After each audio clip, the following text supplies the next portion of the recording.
For the best astrology guidance, you can enjoy an entire month of personalized astrology services for just $3.99. At Serious Joy, we pride ourselves on providing astrology enthusiasts with exactly what they're looking for. Daily personalized inspiration that speaks directly to the heart. Sign up today and you'll receive personalized messages straight to your phone 7 days a week. And that's just half of it. You'll also get access to our exclusive members-only site with tons of amazing features. Experience the most accurate astrology service on the web at SeriousJoy.com. Hello, everyone. It's Christopher Witecki here, Sensei Christopher Witecki, going live with our first rendition of what I'm calling Namaste Today Live. It's so nice to be back in front of our viewing audience. We are streaming live right now to multiple platforms. We're trying out a new technology here. And I'm just going to say right off the bat that this first rendition, this first little episode is sort of a very casual podcast episode, just to get us caught up with the planets. We are literally figuring out here at Serious Joy how to broadcast live. But when I was away for a while, I realized that it was time to change things up. I think I talked about that in my return video. And, pardon any mistakes we might have today or any sort of sluggishness. I do want to tell you that I can see comments coming in from everyone on all platforms. So by all means, if something goes wonky, let me know. It's like, let me know. I'll keep an eye on it. And that's part of the fun here. As we move into the new age, I mean, that's literally what it is. I realized that I want to make some changes, especially with my own work-life balance, and be able to have weekends off, be able to have the show live for Saturday, but also create a live event where we could all come together as a community and get to know each other and familiarize ourselves with each other. Because if there's one thing that's a constant that I have found in the 17 years now that I have been doing this, is that I attract amazing people. So by all means, say hello to one another. Don't be shy. You all have something in common. You are going for your heart's desires in this lifetime. You want to live happier. And I think it's time as a community that we all come together. So we are live right now on Twitter. We are live on LinkedIn. We are live on YouTube. We are live on Facebook. We are live on Serious Joy Club. We're streaming everywhere all at once, like that movie. This first episode, so I'm going to just be casual here. I'm going to have to sip some tea. I have 2 cups of tea. I'm in a virtual studio, so sometimes my hands might disappear. I'm sort of in a temporary place right now where I'm living. I'm near family because I've been needing my family as I came out of what I went through.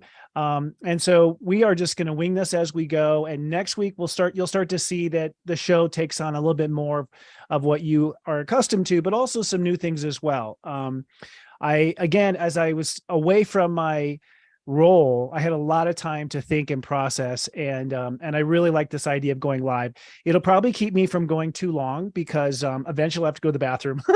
And most people told me like, oh my God, I can't do the 2 minutes. Someone told me the other day that they actually watched me on 2 times the speed on YouTube. That was the first time I heard that. And apparently that's common because there's just so much information. And today there might be a lot of information as well, but it's a good old times in lots of ways. So hello for everyone. Just looking at this. Wow. Amarillo, Texas. We've got a Facebook you, Robin and Kimi. Hi. Hey, so glad to see you guys. So nice. I recognize these names. Hello to Nadia in Chicago. That's my hometown, Nadia, if you don't know. Much love to you. Hello, Jackie Stewart. So nice to be a part of this and to be able to actually see people and be live. I'm so excited. This feels amazing. Hand waving. Hello, Alex. So we're gonna sort of go as we best can here and dive into what's going on. I want to do a couple announcements here, and I'll be checking the chat every now and then. So if something happens, please let me know. First of all, Namaste Today Live is going to be the new format. I'm going to go live on Fridays. It's now called Namaste Today Live. And we're currently doing a vote right now in the Serious Joy Club for what time suits us best. It seems like a lot of people are better off later in the day on Friday. I'm happy to give up my Friday night. I usually don't go out and do anything on Friday nights anyways.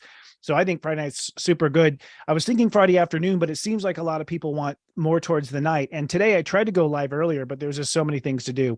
But if you would like to vote for when you would like Friday Live to be live every week, come on down to Serious Joy Club. It's seriousjoy.club. This is our Facebook group. And join if you haven't joined. There's a couple of questions we ask you to answer because we're trying to weed out the bots and weed out, the people who just want to, what's the word, be negative, like the scams basically. So answer the questions because we're sort of sorting through, but come on in and vote and tell us what time frame you think, and please give your comments on what you think. I'm going to choose the one that wins as far as the time frame is concerned, because I want to be able to serve as many of our community as I can at the same time. But basically the way this is going to go is starting next week, really starting now, Friday Live will happen. We'll stream live. It'll be recorded. It'll be kept on YouTube and kept on all these platforms so you can watch over the weekend. So if you miss it, it is recorded. And on YouTube, I think it records the chat as well, which is pretty cool. So nice to be back. I feel really good. Hello, David from Canada. All right. So that's my first announcement. So go on down to seriousjoy.club and vote and let us know when it would work best for you. And it will be Fridays, that we know. The other thing I want to point out, we have so much to talk about. Like, I have so much to share with you. I'm not going to get it all done in one day, but I'm going to try. That's the way I work.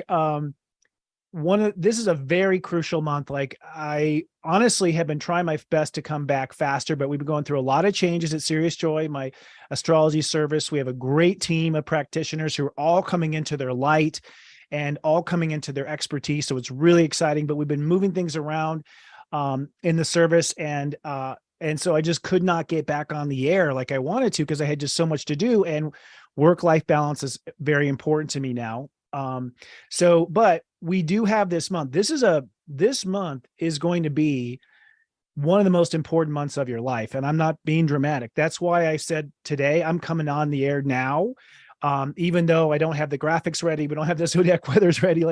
This is going to be just a stripped down, unplugged, organic Christopher, because I feel like we have to start talking about what's going on, and I have to get back to the viewers and help you to be prepared for what it is we're about to go through, which is a change of a lifetime, honestly. So I think it's all faded.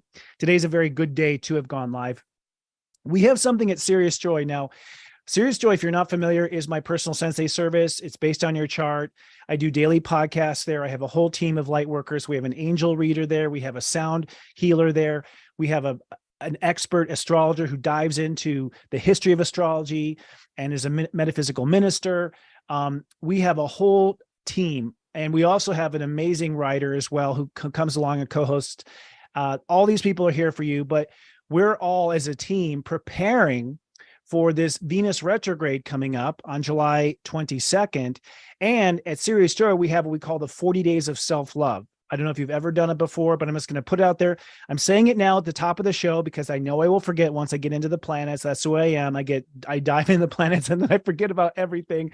But 40 days of self-love, if you're not familiar, it's basically a journaling program where we guide you through 40 days of journaling. And it just so happens that the 40 days of self-love is exactly lined up with the Venus retrograde. I think it is God's plan. So if you want a guided Venus retrograde, we're going to be doing extra content. Everything in the service is going to revolve around the 40 days of self-love, which is getting into our heart. And I'll talk more about the Venus retrograde here in the show, so you'll understand why it's so significant. If you want to try it out, you've never been a subscriber before, it's $3.99. Come to seriousjoy.com. You can cancel anytime. And by the way, I do mean anytime. If you canceled the day you signed up, our service would just cut you out automatically in 30 days. We don't keep charging credit cards. I know how people are weird about subscriptions. Even I'm weird about subscriptions. I'll be like, what? I'm still subscribed to this? Like 6 months later or whatever. We make it super easy. All right. So that is my plug. 40 days of self-love. Sign up before July 22nd. All right. So good to see everybody. Oh, wow. I love this. I love that I can see people's names. This is cool. I've never used this technology before. AD, what's up? Oh my gosh. This is like a family reunion. Oh, it feels so good. And I can see across all platforms. This is a very interesting technology called Restream we're using. So let's talk about it. Oh, you know what? I forgot to start my stopwatch here just so I could see how long this show goes. Okay. So I think we're like 10 minutes into it and I haven't started timing. Where do we begin? My goodness. Let's dive into the planet. So here's my plan for today's podcast. I'm going to catch us up to where we are in astrology and where we are in the world with global consciousness. Then I'm going to go over what this next week is about, this upcoming week. Then we're going to do our tea time. which is I'm going to talk about for all 12 signs, how this applies to you, what some of the stuff I'm talking about. We don't have our fancy graphics that come up and say Aries and Taurus and stuff. So we'll have to go back later in the video and sort of mark it for people who show up later and make it easier for you to find it. I'm saying looking for something here. Here it is. Oh my goodness. I do have a Kleenex because I do have a little bit of a cold, which is, I guess, going around right now. And then we'll end it after the tea time with question and answer. So I'll answer some questions at the end for people. And so hold your questions till the end. And I will answer as many as I can until I lose my voice completely. My voice has been a little hoarse also, something I've been going through. So at Serious Joy, we've been sort of theming what humankind is going through around the fables and story of King Arthur. And the reason for that is because King Arthur is a story I love as far as royalty is concerned. And from the very beginning, I have always said that royalty, as far as God is concerned, is when you live in your heart. When you live in your heart, that is when you are royal to the world. That is what real royalty is living in the heart, loving yourself, loving your life, and then loving others. And notice the order in which I said that: loving yourself, loving life, and then loving others. We need to love ourselves and the life that we create first. And so I look at this as a royal experience, and I look at this as us coming into our royalty and into our power. And before I went off the air, you probably remember, just to catch you up, that we have been transitioning from what I call the story we were born to the story we were born to live. And I have talked about this in detail.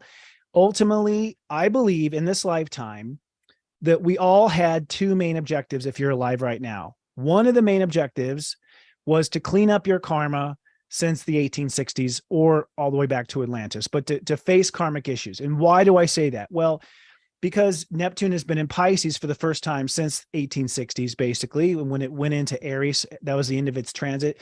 That was right before the American Civil War, for those people who know their history. And when Neptune goes into Pisces, this is a pure form of spiritual energy. This is pure channeling. And so we get, when Neptune is in other signs, we're getting sort of distortions of our karma through the other signs. Neptune's about to go into Aries, so we're going to get our karma through action. Neptune in Taurus would be our karma in manifestation. But Neptune in Pisces is like a clear window into the soul, into the past lives, into what we have lived. So the fact that we have had Neptune in Pisces since 2012, in my opinion, was us now starting to wake up. This is part of the, our waking up. And that waking up technically is beginning to identify your patterns, particularly your patterns with yourself. So I have this pattern of never being there for myself. I have this pattern of always, assuming the worst. I have this pattern of abandoning myself when I'm emotional. We all have these patterns, and I believe we live these patterns lifetime after lifetime. But Neptune in Pisces has said, hey, it's now time to identify these patterns and get clear on them. Now, in this process, it hasn't been until really 2020, all right, that I think we started to get on top of our karma and our patterns. And, we started to shift gears and begin to shift from recognizing the pattern. That's the story you were born to. So the story you were born to is your karmic pattern, first with yourself, and then in what you manifest, and then what you create in the world. Those are the three decans: my relationship to myself, my relationship to my daily life, my relationship to the future or the masses. And around 2020 through 2022, we began to separate our old karmic story from what I call the story we were born to live.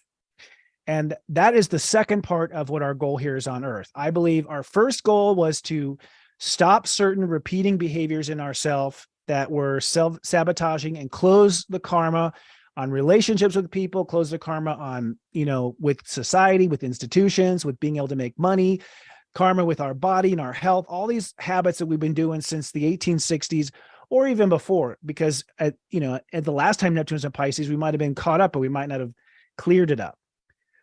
Then we move to the second part, I believe, of our incarnation, which is that we've all come to be here for Earth at this very important time. This time. And what I've been talking about at Serious Joy, because I've been back at Serious Joy since late May. I haven't been able to come on the air publicly until now. But what I've been talking about is that we have all come here to make a choice. Pluto in Aquarius is going to transform the world to the new age. And this new age is either going to be a utopia or a dystopia. We have the choice. We have the choice to allow our Earth to be destroyed, or we have the choice to wake up and save and reverse some of the policies we have made. And I'm talking about with the environment, with how we treat others, how we respect children, how we look at education, all these different things. We have a choice. And I believe that once we have our karma cleared with ourselves, in other words, we stop shooting ourselves in the foot from our old mistakes and things we used to do, we all have a mission that we've come to do, I believe, on this planet. And I believe this is the month where we actually begin to shift officially into the mission, which I call the Golden Egg Project. That's what I call it, or the Golden Age. Not everyone will have a project. Some people, I believe, on the earth are just going to be happy, and they're just going to live joyful, and they're just going to serve as an example to their neighbors and as their family and hold space for other people to heal. Not everyone is going to invent, an AI technology that changes the world. By the way, AI is an area we need to start to be conscious of. There are many areas that could ruin humanity if we don't step up and have a moral opinion on, and I say moral, not religious, okay, based on values, universal values that all of us want to live up to.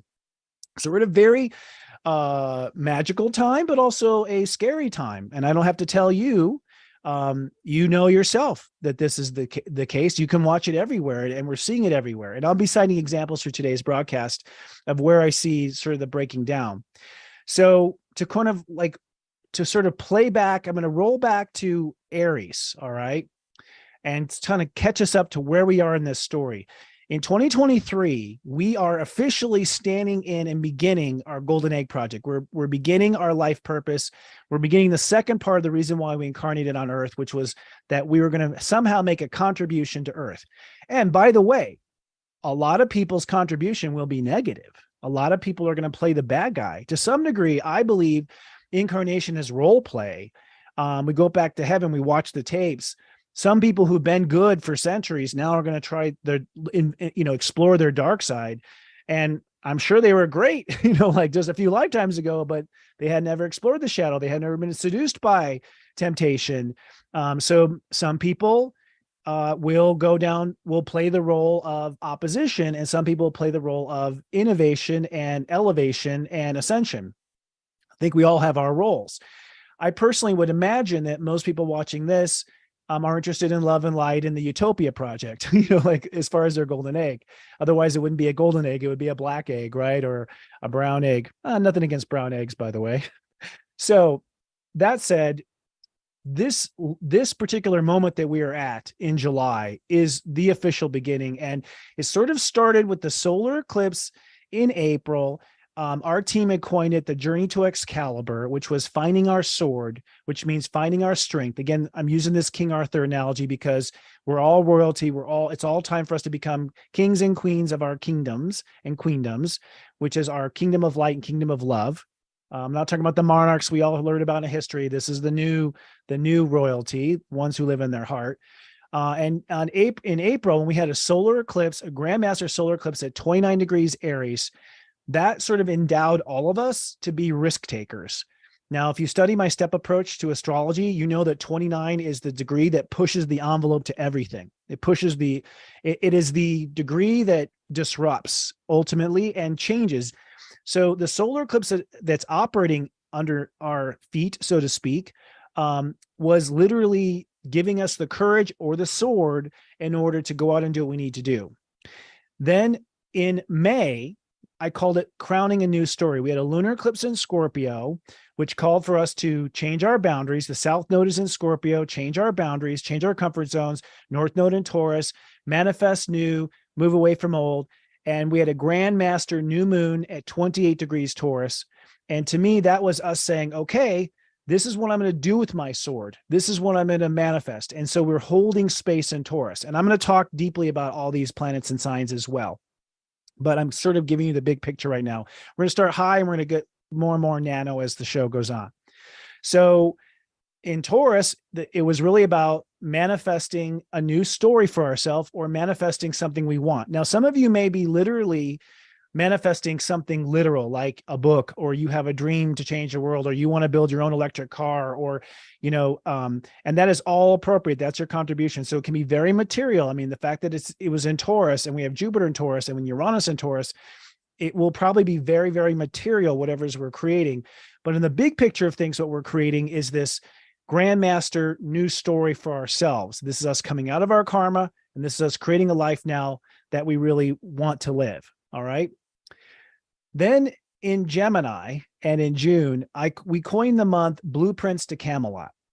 And ultimately what June was about getting our plans in order. Now, for me, I was getting this show in order. Like I was getting all my plans for what I want to do next in order. So, for me, this is my golden egg, Serious Joy, and our community of people living in their hearts and changing their life. This is what I'm here to do.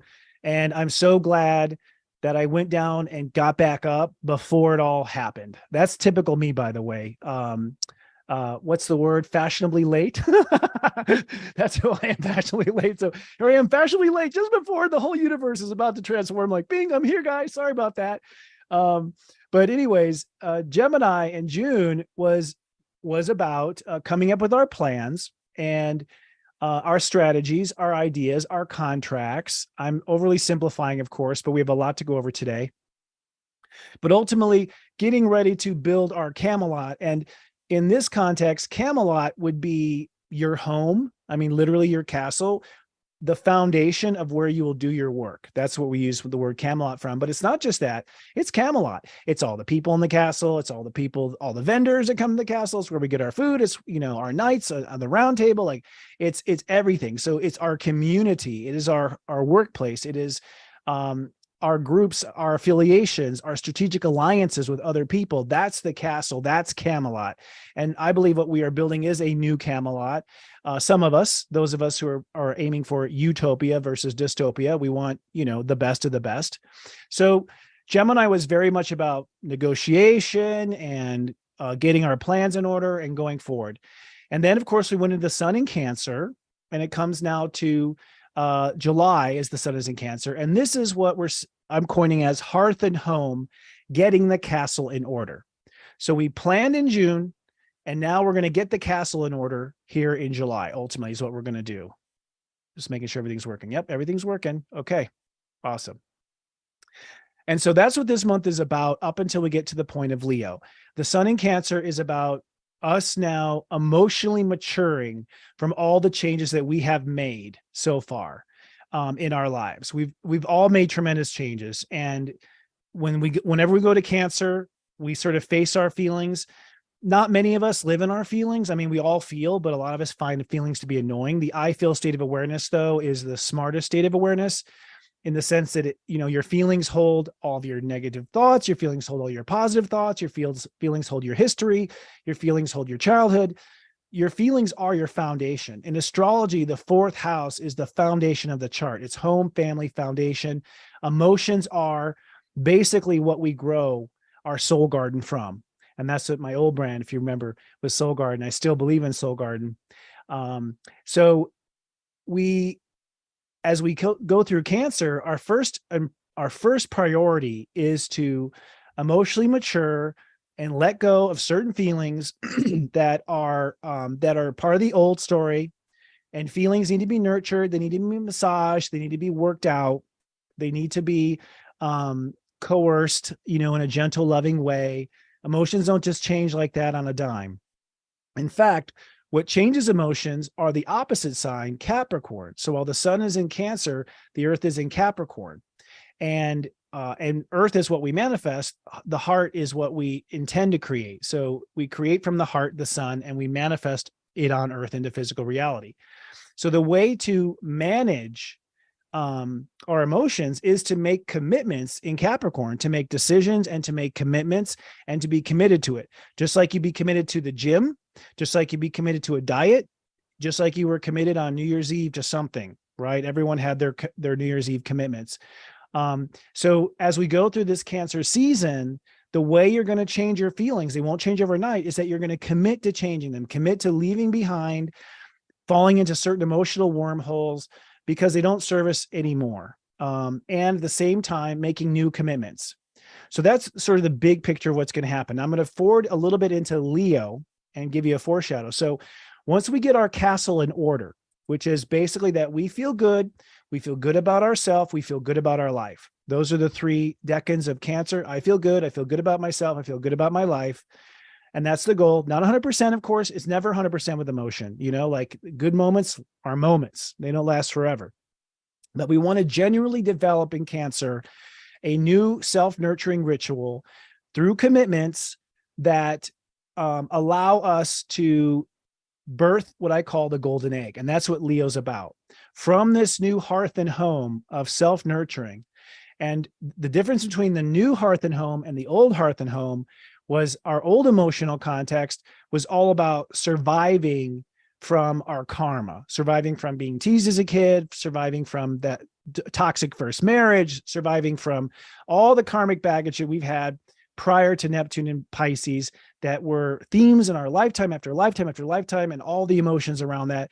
What we're wanting to do is transition from that being our foundation of pain to a foundation of joy and at least neutrality. I don't think you can always reach joy. I mean, I'm going for serious joy, but I think if nothing else, neutrality is what we want our emotions to go from, because from this emotional pond or foundation or 4th house of neutrality, we can then create like we've never created before. And that's what we're really getting to. The genius creativity. What I say, creativity, creative with a K is what I say when it comes to creativity, which is what the Venus Leo transit and retrograde in Leo is going to be about. As we go into Leo this year, we begin to create and we re-examine where our heart really is. And I'll go ahead and we'll just segue to Leo right now, since I'm already here. I'm going to go organically with how things are happening. Hey, Queen Shira. Hello. Hello, Colette Todd. So as we go into Leo this year, we have currently right now, as I'm speaking, actually, yes, Mars goes into Virgo on Monday. I'm trying to catch up with stuff. We have Mars, we have Venus in Leo, we have Black Moon Lilith in Leo. Black Moon Lilith is our fear and our trauma. So we've had Black Moon Lilith in Leo all this year pretty much. And we have been facing our heart's fears about being heartbroken, facing karma about losing something we were creating, or losing a child, or losing a loved one. Black Moon Lilith is forcing us to face all of our heartbreaks, which is allowing our heart to love again and allowing our heart to heal. And when the sun moves into Leo on July 22nd, in the afternoon of July 22nd, our heart will return home to Leo, which is what the Lion's Gate is, incidentally, is that the Lion's Gate is that the sun is now aligned with Leo, which is the heart, which is the power, which is the center of all creation. And every time the sun goes into Leo, we re-examine what our heart wants. But this time, my friends, we are going to get to the heart of every matter. And we're going to have a Venus retrograde that goes from 28 degrees Leo to 12 degrees Leo, all the way through Leo. Now, this is first in itself very, very important. Venus will retrograde through a sign about every 8 years. So Venus has been in Leo in our lifetime, but never exclusively in Leo. She always started, at least the last few times. The last time she was in Leo was 2015, and the time before that was 2007. But in those times, she started in Virgo, and then she went into Leo. So wherever Venus starts, that's the question you're going to answer in the Venus retrograde. So Venus starts in Virgo. It's like, why does my life suck? Or why am I always sick? Like Virgo is reality, it's life, it's logistics, it's lifestyle, it's health. So in all the other Venus retrogrades, we were sort of like upset with life. And then we go, okay, what does my heart want? So it always started with life sucks. What does my heart really want? And that was the retrograde of 2015 and 2007. This Leo retrograde is going to go from 28 Leo to 12 Leo, which is, what does my heart want to manifest in the world? And by the way, 28 Leo is the degree of personal dreams. I'll say it again. 28 Leo is the degree of personal dreams. It is the love of your life.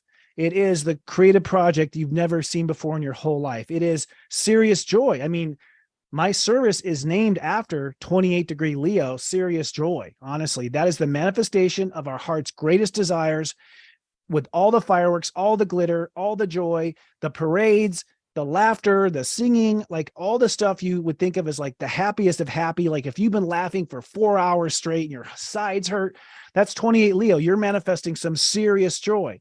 So Venus is saying, hey, what is serious joy to me? What is my dream? What did I come here for anyways? Like, why am I even here? What does my heart really want? That's the premise question of this Venus retrograde at 28. Like, what do I want? And then Venus goes all the way down to 12, which is, and do I believe it can happen? So the Venus retrograde is, what do I want? And do I believe it can happen? This is the first time Venus has been exclusively in Leo since 1812. And this is the last time that Venus went from 28 to 12 Leo was 1722. 4 years, 1722, yeah, plus 4, 17, yeah, sorry, doing some quick math there. 4 years before the Declaration of Independence. And isn't it interesting that the last time Venus was in Leo was during the War of 1812, before the War of 1812. And what I'm guessing here is that, I'm guessing, of course, is that in 1772, when Venus went through Leo, every colonist said to themselves, is my heart really with America or is my heart really with Great Britain? So that was a change of heart. That Venus retrograde was a change of heart. Is it, am I with the colonists? Am I with Britain? I believe that people had that change of heart in 1772, that they began to realize. Now they wanted more evidence and they took them 4 years to get the courage and all that sort of stuff and the Boston Tea Party. And we all know that, but they had the change of heart in 1772. 1812, I would imagine it was more British in that time, which is interesting because that's how karma is. First it's you and then it's them. So 1812, I think the British were going, isn't it in our heart to attack the colonies and take back America and burn down the White House? And the answer was yes, it was in their heart. So, that said, we all see the stuff going on in society right now. This change of heart is a big deal. This change of heart, this Venus retrograde, it is the most important Venus retrograde of your entire life, because you're going to get to the heart of what really matters. And what's so important about this is you're getting to the heart of what really matters after you have identified your karma, all the things in your life that you would sabotage yourself with, all the things that would normally destroy those plans, and I knew this going in. I mean, I prayed to God, like, please get all the heavy crap out of my life, which last year, like, God's like, you got your answer. Before I actually am in a place, because once I go and make this dream happen, I don't want to turn around and stop anymore. I mean, I'm sure we'll do setbacks, but I don't want to stop. So this Venus retrograde and the sun going into Leo on the 22nd is the most fundamental heart exploration you've ever had and heart healing you've ever had, which is why our team at Serious Joy is going to be really focused on this. We have a Christian writer is going to help us do some healing of the heart, literally using sound. Devin Dewar, our angelic reader, she's going to connect us to Archangel Ratziel, who is the angel of the heart and the angel of personal dreams and what you're here to do, and God's secrets as well. So we're coming as a team, and then I will be doing additional 40 days commentary. If you've done 40 days before, you've never done it this time, because I'm going to do some commentary on how to manage each step of the retrograde each day to get to the core of what really matters. But this is the most important Venus retrograde in our lifetime. It's the first time it's ever gone completely in Leo. And so one thing I want to say to everyone out there, if you're unhappy, if you're dissatisfied, if you're not liking how things are going, I'm not surprised. It's before the retrograde. You've been working up to this. What's most important right now is that you build that self-care, that nest, that castle, that Camelot, that you build that Camelot until the 22nd, because I think this deep exploration of our heart is going to be, a tearjerker. I really do. I think there's going to be a lot of crying, a lot of releasing. The South Node's in Libra. We'll talk about that, but I think a lot of relationships are going to end who are part of the karmic story we were born to. I think we're going to be introduced to new people, which are part of the story we were born to live. So I think there's going to be a lot of changes and a lot of goodbyes and a lot of hellos as well. And for the record, it's from July 22nd to September 3rd, the retrograde. So this is 40 days. It's 40 days. Venus retrogrades are 40 days. Isn't that amazing? It takes 40 days to build a habit, all that sort of thing. So Leo is really very important this year. Mars has moved on to Virgo as of Monday. We'll talk about that. And if you have fear coming up, if you have terror coming up, if you're crying about If you're crying about your first love, yes, this is all good. This is all good because, I know here's the way I am. I'm a progressed Cancer, by the way. So whenever I get hit by emotion, I'm like, oh God, will it ever end? To me, prison is being stuck in a feeling forever. That would be the worst nightmare for me, is to be stuck in a feeling. But I have to say, whatever you're going to go through in the Venus retrograde, I think is going to be temporary. I think it's going to be temporary. I don't think it's going to be forever, although it may feel that way. So this is the time. Also, I'll just say right now, like August is a great time to go on vacation. It's a great time to see old friends. If someone you used to love comes up and says they want to talk to you, talk to them. If exes reach out to you, talk to them, because everyone wants to close up these karmic circles and come full circle on their heartache and on their troubles. They want to understand so they can move on. And I am getting lots of reports from Leos, by the way, who I love. I have a Leo rising, Leo moon. Lots of reports from Leos about they're having exes show up. And I'm like, oh, good. Exactly what I predicted. Doing the tour of exes. Whenever you have a tour of exes, a new one's coming, because your soul is sort of like going through the motion to figure out what led you down this particular path. Also, you might have reunited with creative partners, people you did stuff with. Like I did TV. I produced TV with people long time ago, like 1999, I was producing TV. I'm starting to like connect some of those people. It's like, oh my God, I haven't, talked to you since the year 2000. Creative projects around the heart, this all applies. And because of Black Moon Lilith, there's a lot of releasing of trauma and fear and drama that has to happen. And the only way is for it to happen. Here's what I will say. If your heart's afraid of something, it is likely not going to happen. And Black Moon Lilith is that way. It's likely not going to happen. It's that the fear is blocking you, and you need to find the love in your heart and respond with love instead of responding to the fear. And that's hard. I mean, I get trapped in fear. I was trapped in fear when I was off the air for a year. It was like very difficult. As Black Moon Lilith was going through my 12th house, for those of you who know, like, whoo, man. But no, I came out alive, and you will too. So that's something to know. So the Leo energy is very important. All right. Let's talk Taurus energy. So another big theme and subplot going on is God universe is really working on manifestation. And the reason why I know that this, this coordination of Venus retrograde, of what does my heart really want? What are my true dreams? 28 degrees. Do I believe I can do it? 12 degrees. This spectrum, if it was just alone, I'd be like, it's an exercise. But the fact that it's Jupiter in Taurus right now, the North Node in Taurus for a little while, it goes into Aries. We'll talk about that. And Uranus in Taurus, which, by the way, for those of you who were watching, I told you Uranus is going to be my sun for 97 days. And I was like, I don't know what's going to happen, man, but I'm worried about it. And boom, sure enough, man, I'm a good astrologer. I predicted I would go down, and I sure as hell went down, man. But Uranus is no joke. It was on my sun for 97 days. But Uranus in Taurus, the last time was World War II, 1938, when Uranus was last in Taurus, which is why we're having so much. I think that's why we have inflation. I think that's why digital coin isn't working. I think that's why the central bank is playing stupid games. I think that's why interest rates are way too high and inflation is way too high. Uranus and Taurus, Uranus and Taurus, Uranus and Taurus. Thank God Jupiter's come to save the day.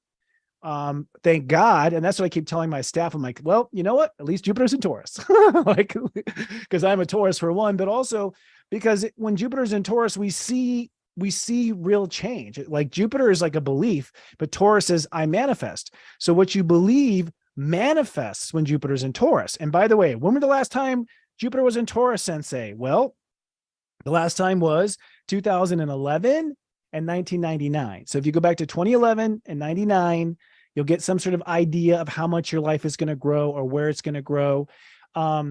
99 was a little weird because Saturn was in Taurus at the same time. So like some of that birthday party joy was sort of held back. And, and it's kind of interesting because we felt that in 99.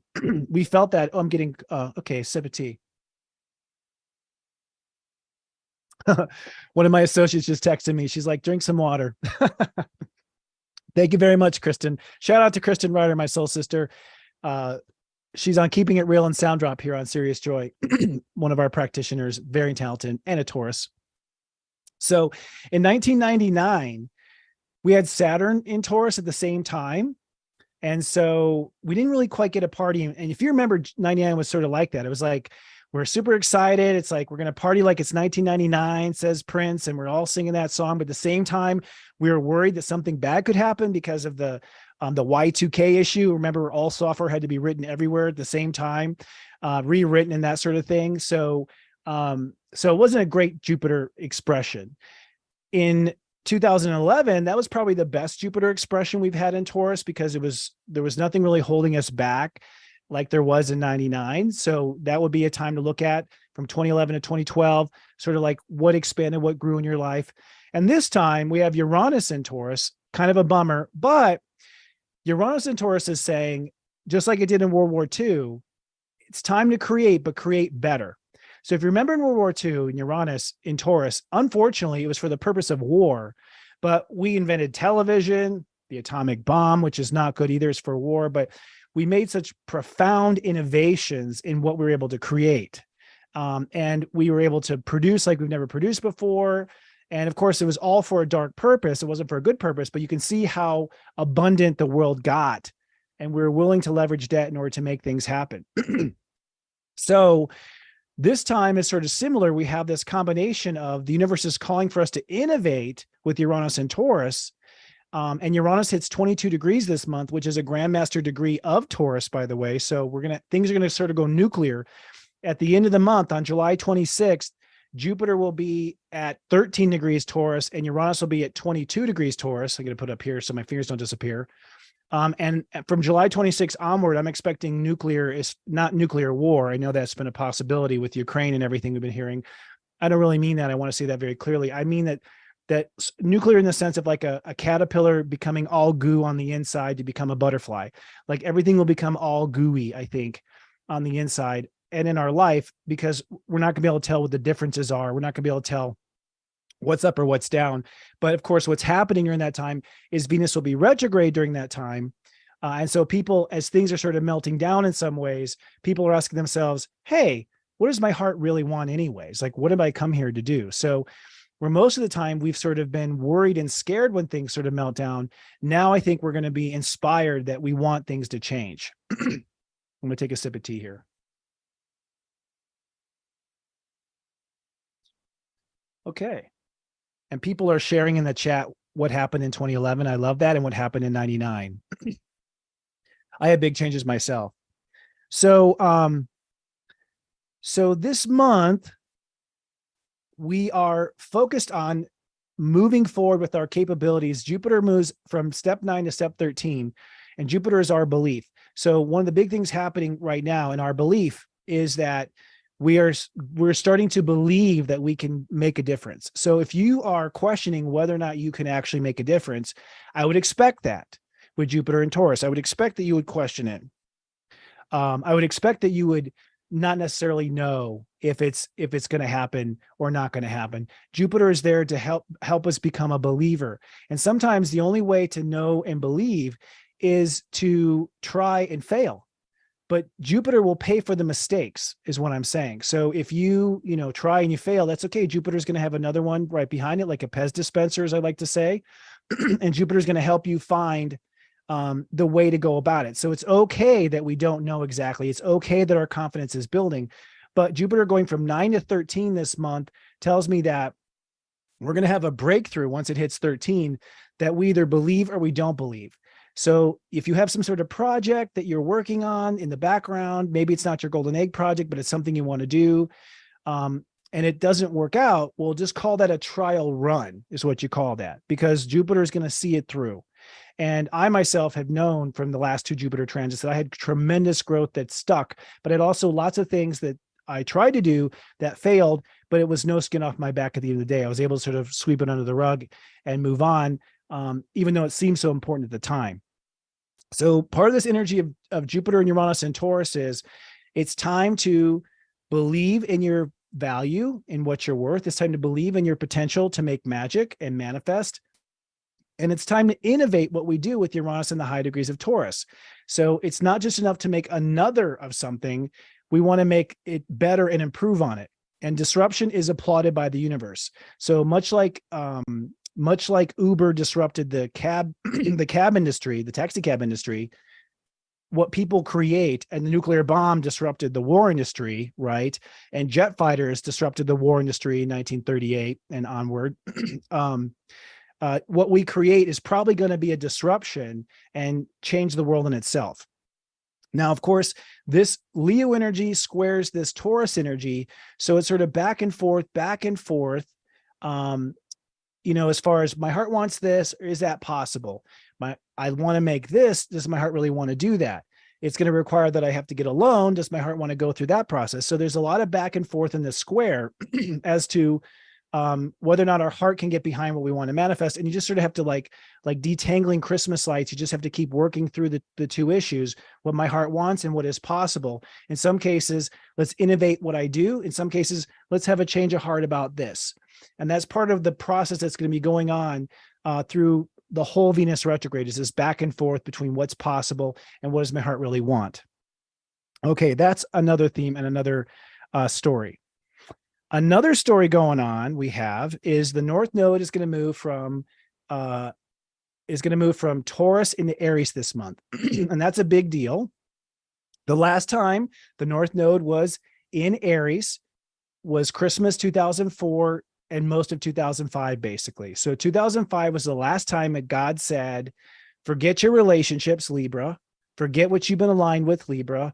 Just go out there and do it. Remember the Nike campaign that was just do it? That's sort of what North Node in Aries is, just do it. And it's going to be there for 18 months. Ultimately, now in 2014, it was flipped to where it was North Node in Libra and South Node in Aries, but it hasn't been in Aries since 2005, basically. You can say 2005 to be clear. So the universe is telling us to go. That's another reason why we're getting a green light. We're being told it's time to go. And in some cases, leave certain relationships behind. That's the South Node in Libra. And I have to say, this is a time where I believe everyone has a right to their own opinion. I believe everyone has a right to be wrong. Everyone has a right to explore what they believe.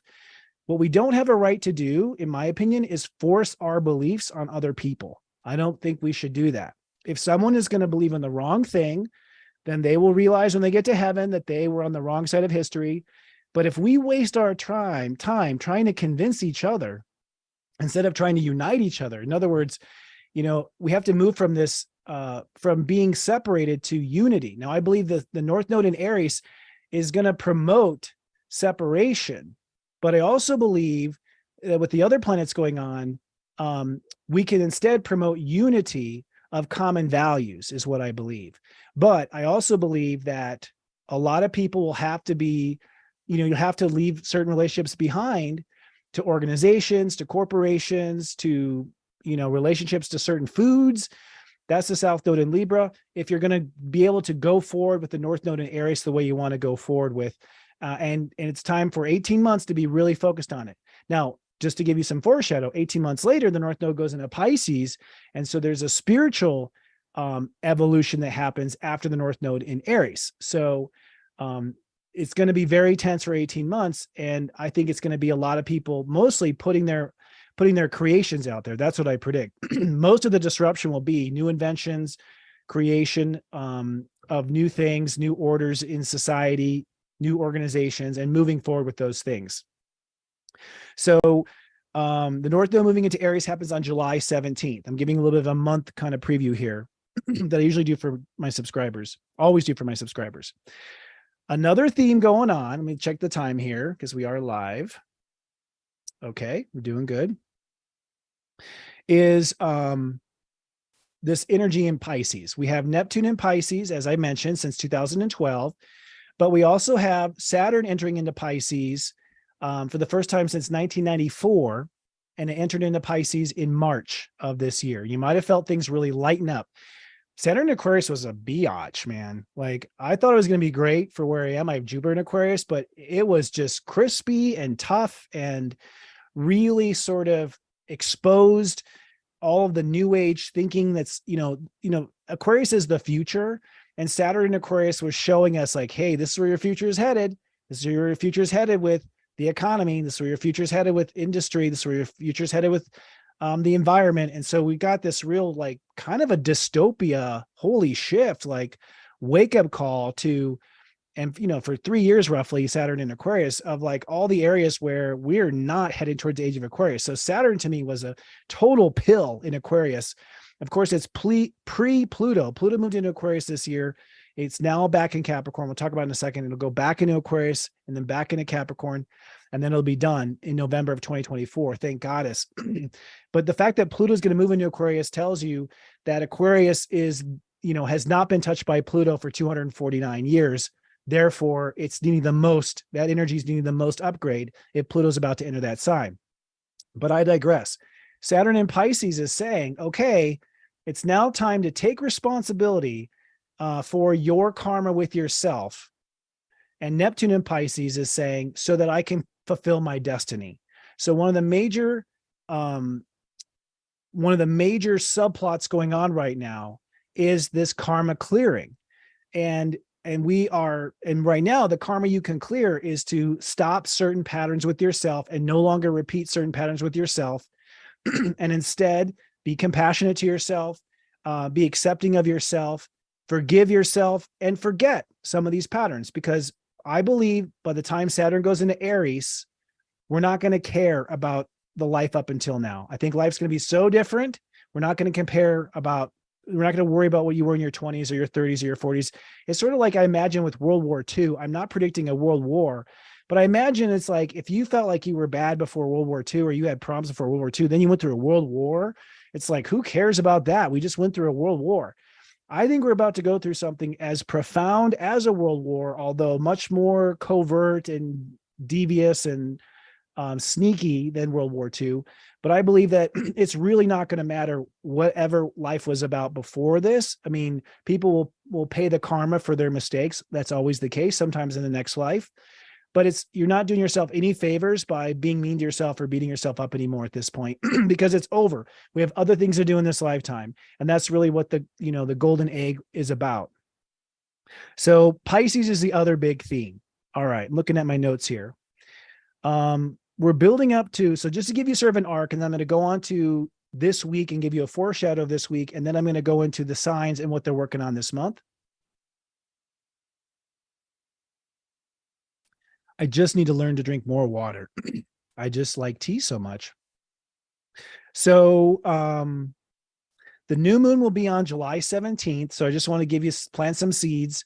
What you want to do is you're building up, again, your hearth, your home, your castle, your Camelot. We have to have the cushions on the couch. We have to have the nutrition. We have to have everything in order so that we can do some magic with the sun in Leo. And so we can cry a few times. And so we can say goodbye to the ones that got away. We can say hello to the ones we've always dreamed of. You got to get yourself in a well cared for position. The new moon on the 17th is the point at which we will be committing to that home. Step 24 is the coziest degree in the zodiac. Step 24, Cancer. It's like, I don't know if you've ever been in a Cancer's home, but they're almost always so cozy and neat, but very, very cozy. Like just the pillows, the blankets, like everything. It's not too hot. The window shades are pulled if the sun's coming through. Like that's sort of what we want, is to be super cozy so we can do some amazing light work with the sun in Leo. Excuse me. Okay, that is the basic of this month and where we are and catching us up. Now, let's go on to this week. This week, I call it committing to family and challenging authority. Committing to family and challenging authority. That's what this week is about. We are going to be challenging authority big time with Pluto and Capricorn and the sun moving to an opposition in Pluto. Somewhere we are all meant to disrupt somewhere. Okay. So it could be your homeowners association that's pissed off that you want to add a wing onto the castle. It could be your town that doesn't want you to put that super slide on your pool. It could be, your school district, because what the kind of family you're creating, you're not really appreciating, let's say, what the educational system is doing. Like, we are meant to change our systems with Pluto and Capricorn and with Pluto and Aquarius to build the new systems of the new age. The reason why this is a big deal now is because the sun is opposing Pluto, which means that it's us or them, which means it's home and family or career and work. So work-life balance, so to speak, is Capricorn Cancer. Cancer is life, is a nurturing of life, is a nurturing of our emotions. Because the fourth house is a water sign, We are like fish. We come from the sea. We come from the water. We come from our emotions. That's how we are built as human beings. So if you're coming from muddy waters, which is a good group in the 70s, I think, but if you're coming from, toxic emotional environments, you're not going to grow anything. All right. And even Buddhism, which is the symbolism of the lotus flower growing in the swamp, I think Buddhism is ready for a new approach to that. Yes, you want to be that lotus flower in the swamp, but let's not be in a swamp anymore. Let's not be in that emotional foundation that's not clean and healthy. And the key question to ask yourself this week is, what is my duty? What is my duty? Okay. And duty, and do you want that duty, right? Or is this a duty, like you did duty?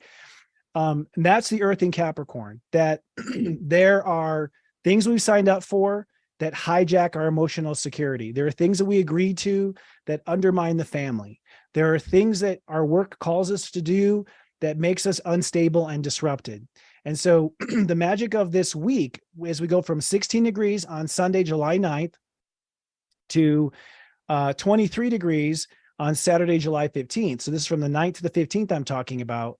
In this time, we're going to commit to a new emotional way of life. So we're going to commit to a home life. We're going to commit to a caring of ourselves. We're going to commit to our family, whatever our family is, because family is a cooperation of care, is what family is. And so, a lot of us come from toxic families, and a lot of us make up our own families as we get out there. But family is very important. And that's one of the things that I'm very disheartened about as I see modern society, is that the family unit has been destroyed and destroyed and destroyed. Since Kramer versus Kramer, if you guys know that film, like the family has been breaking up. And I went through a divorce, but I was very careful to still keep that family unit sort of together, where there's co-parenting and communication. We have to have our families, because we need help. We can't always do it. And we need emotional support, because you can't always do it alone. So a lot of this is like identifying who your family is this week, committing to your family. That's not, but at the same time with Saturn and Pisces, don't allow yourself to throw yourself under the bus. Don't allow yourself to go down the old patterns with yourself. Don't abandon yourself for the family, because that's the old model. That's not the way it's supposed to be. Communication will serve and be the key. Like, hey, I've got your back, but I can't right now because I've got to do this.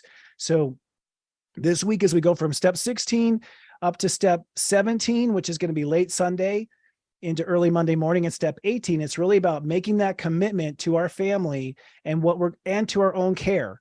Now, your family might be you and your pets, and the commitment might be that you're going to get yourself a new couch so you can all watch TV together with the puppy and the cat. That could be also your family. But ultimately this week, the goal is to commit to that family unit, to commit to your care. And commitment means you intend to follow through and you intend to do it. And at the same time, we're going to end up challenging authority by doing this. Now, authority can also be tradition. That's a lot of times authority. Well, it's always been done this way. Well, and then we look at that as some sort of authority in our life. Like that's the rule.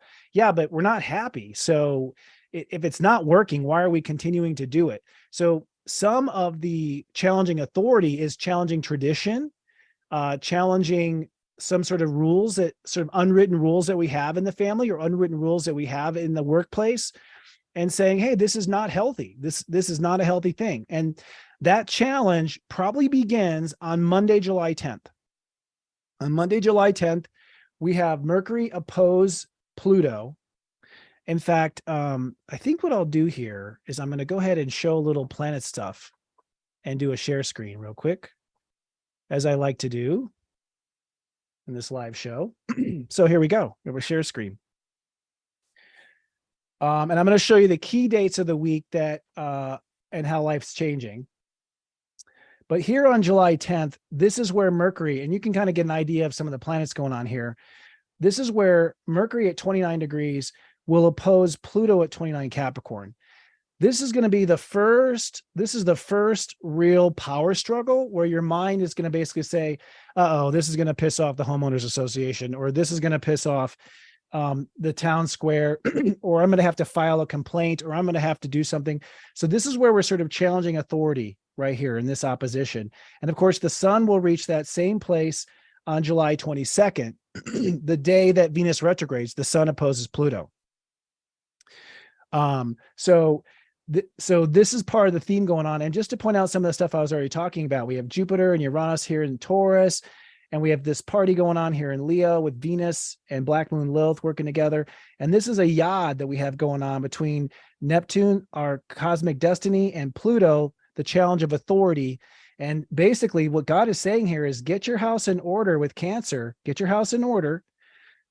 It's okay if it's going to piss some people off, because we want to take your destiny, Neptune, and we want to take transforming control, absolute control and absolute power.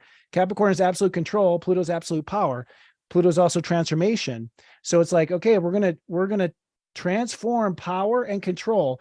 We're going to live up to the story we were born to, and we're going to channel all this into basically the creation, this where Venus is going to retrograde from 28 to 12 into this creation. This is why this Venus retrograde is so powerful. One of the reasons is because she's working with Neptune and Pluto also.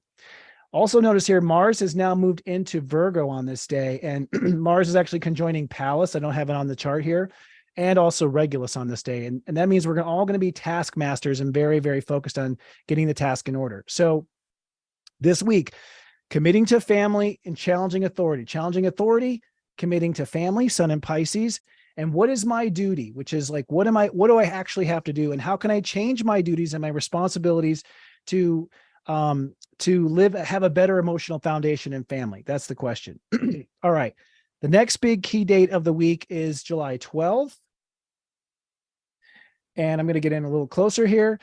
What's interesting about July 12th is this is when the sun will square Chiron. And I haven't talked about Chiron. Chiron is in Aries. And Chiron in Aries is basically, Chiron is the healer. It's our wounded healer. It's where we're healing. We're all healing ego issues right now with Chiron in Aries. And I think it was 2018 or 2017. I get Chiron and Uranus mixed up, but 2017, 2018, when Chiron moved into Aries. It's been there for a while. But now it's at 19 degrees, and this is going to be the stationary degree that it has. In fact, I think Chiron is in Aries for 97 days, according to one of our head astrologers, Robbie Hunt, and Metaphysical Minister. She did the research on that. And here's the solar eclipse I was talking about in April that's sitting there. But Chiron is saying to us, step 19, net 10 is basically manifestation and following through. So we're all healing our ability to follow through, is what Chiron in Aries is saying at 19 degrees. Like, I don't want to drop the ball. I don't want to mess it up. I don't want it to all be in vain. I don't want to be sabotage. I want to take this to term. I don't want my ego to get in the way. I don't want conflicts to get in the way. And so there's a lot of this not wanting to mess it up, which, by the way, some people have been not trying because they didn't want to mess it up. And God universe is saying with Chiron, oh no, you're not going to mess it up because you did the last time. This is to heal the times we have messed things up. All right. So on this day, July 12th, which is Wednesday, the sun squares Chiron, which means there's a turning point where we have to make sure we want to take our nest to term. We want to take our Camelot to term. We want to make it happen, and we have to reconcile with our past failures. And so just because you messed up in the past doesn't mean you're going to now. And Chiron is ultimately going to teach you and help you heal from past screw ups. So this is a time to take risk. This is a time to go ahead and try it again, even though you failed. And come Wednesday, that'll be a turning point where we have to reconcile that and go and push forward anyways. Mercury, of course, has moved up into Leo at this point. So we're starting to really think about our heart. And then the last chart I want to show you this for this week is going to be on Friday, July 14th, which will be the next time I broadcast Namaste Today live. This is a day where the sun reaches 22 degrees and sextiles Uranus at 22 degrees. This is where things start to get a little nuclear, as I like to say, where we don't know where things are going, and we're just going to have to start navigating by what feels right. Because once Uranus is at 22 and the sun is tied into it, our feelings are all wrapped up with the innovation that we want to make. And the best example I can think of this is like, if you've ever been on a project, like I was part of the dot-com boom in the 90s. I worked for a dot-com in last time Jupiter's in Taurus. And it's like, we didn't know where the industry was going. We didn't know if it was going to make money. We were burning money from our investors. We didn't know if our stock would be worth anything. We didn't know if it would work out. Like, we didn't know. Like, it was all pipe dream. And actually, I think 99 is when the bubble started to burst, actually, when Jupiter was in Taurus. So, and that was Jupiter in Taurus was basically saying back then, and Saturn in Taurus, like, hey, you can have this idea called Amazon, but you got to be able to, like, pay, follow through. It's got to be profitable at some point. It's got to make money at some point. It can't just be this pipe dream of one day it's going to work. But there's this period where you're like, you're just in the mix and you don't know if it's going to work. And that's going to be what it's like with Uranus at 22 Taurus. None of us are going to know if this is going to work. But what we do know is my house is in order. My castle is in order. I'm going to be able to care for myself every step of the way. And Venus is at 27. So we're going forward at this point. We're moving forward with the golden egg. We're moving forward with the birth of something. We're moving forward with something our heart wants. So you sort of feel your creative project start to move forward. And something changes. And what we're doing from 22 degrees onward is we are mastering our self-care and mastering our castle, mastering our unit, so to speak. Okay. So the week ends with step 23. The week ends with step 23, which means the week ends with us having a vision for the way our home needs to operate, having a vision for the way our family needs to operate, having a vision for the continued care we're going to have to do. And because the sun is going to start to oppose Pluto, we know it's going to disrupt someone somewhere. If nothing else, our political party, or it's going to disrupt, the school board, or it's going to disrupt grandma and grandpa, who were alive during the war and have a lot to say on the matter. So you have a ticket from God Universe to disrupt. Okay. All right. That is the week ahead. And in the next, version of Namaste Today, we'll have little bumpers and teases and give it a chance for me to take a drink of tea, which I'll just take right now.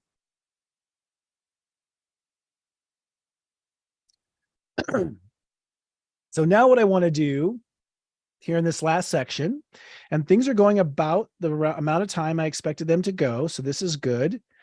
I've never shot Namaste Today live before, obviously. So I used to shoot it in little pieces. One of the reasons why I'm doing it this way now is because I don't want to be constantly worried about making mistakes. I'm just going to make a mistake and keep going, not doing 100 takes or whatever. And also, getting a real feel for the experience and connecting to you guys live. That's so awesome because I can actually respond to the audience. So what we're going to do now is we're going to talk about real quickly for all 12 signs. We're going to talk about where it is you are building an emotional foundation, the sun in Cancer, and where you may need to change your duties. Okay. So where duties have to change in order to have an emotional foundation. All right. So I don't have my little cute pictures up here. So you just have to listen to what I say, starting with the Aries. Aries are the purebreds of the zodiac. They're the pioneers. They always do it first. So they're literally jumping right in to create an emotional foundation, home and family. I got to say, Aries, the North Node is moving into your sign. So you're going to be very needed here for 18 months. You're going to be basically, you're often, you're known as the sheep, but you're going to actually kind of sometimes change where the flock is going.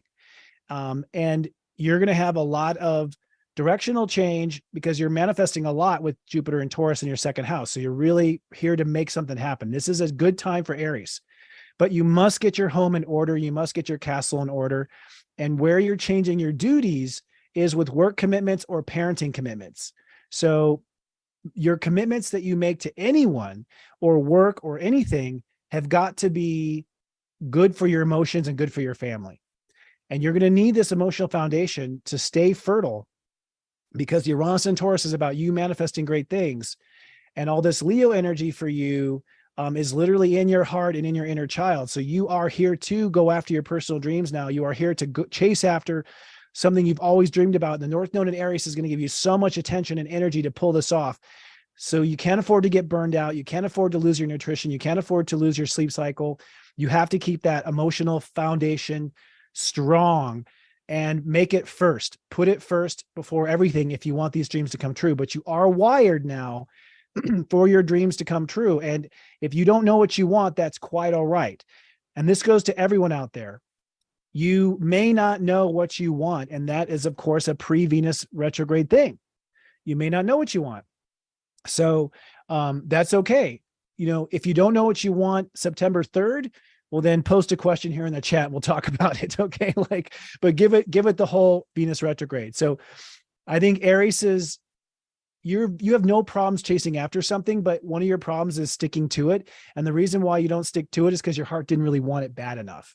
So you really want to be patient, get your home in order and be patient to really select the thing that you wouldn't die for, but that, pardon the expression, would die for, because that's what you're going to need for the stamina to pull it off. Okay. So changing your commitments to work and building that emotional foundation.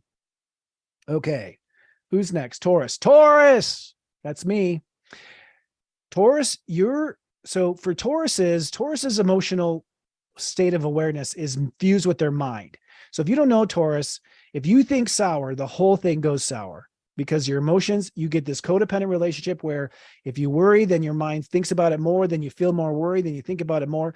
So your castle is the right frame of mind. Positive thinking is so important for a Taurus because your whole emotional self will go down if you don't stay positive in your mind. Now, where you change your duties is your alignment to certain philosophies. Like, you know, I used to believe this, but I'm not going to believe in that anymore. I'm not going to put my, you know, and a lot of times because Tauruses are creators, they create things. You believe it until you make it happen. So you believe in stuff that's not proven a lot. Okay. And so some of what's going to happen is you're going to have to say, you know what? I don't have time to go chasing after this theory and chasing after that theory. I'm going to chase after what I feel good about. So your changing of your duties are the beliefs that you've been committed to. Maybe the travel you've been committed to, that'd be a minor, maybe a religion you've been committed to, a philosophy you've been committed to. You're going to sort of pull out from that. And it's fine if it goes all the way back to childhood. That's what you used to believe. You want to put your eggs in the basket of what you can really pull off. So this is about getting your thoughts and your mindset in order. The Leo energy is you getting your home in order. So Tauruses are literally building a castle. Tauruses live in castles. They have Leos in the 4th house. So you literally are getting a castle in order for you to create. And you've got Jupiter in your sign. So luck is with you. The one piece of advice I will give is be careful what you say yes to, because I'll tell you, in 2011, I said yes to way too many things. And I ended up not achieving what I wanted to achieve because I had my fingers in too many projects. So much opportunity comes when Jupiter's in your sign. Part of this, the art is saying no to things that your heart's not really involved with.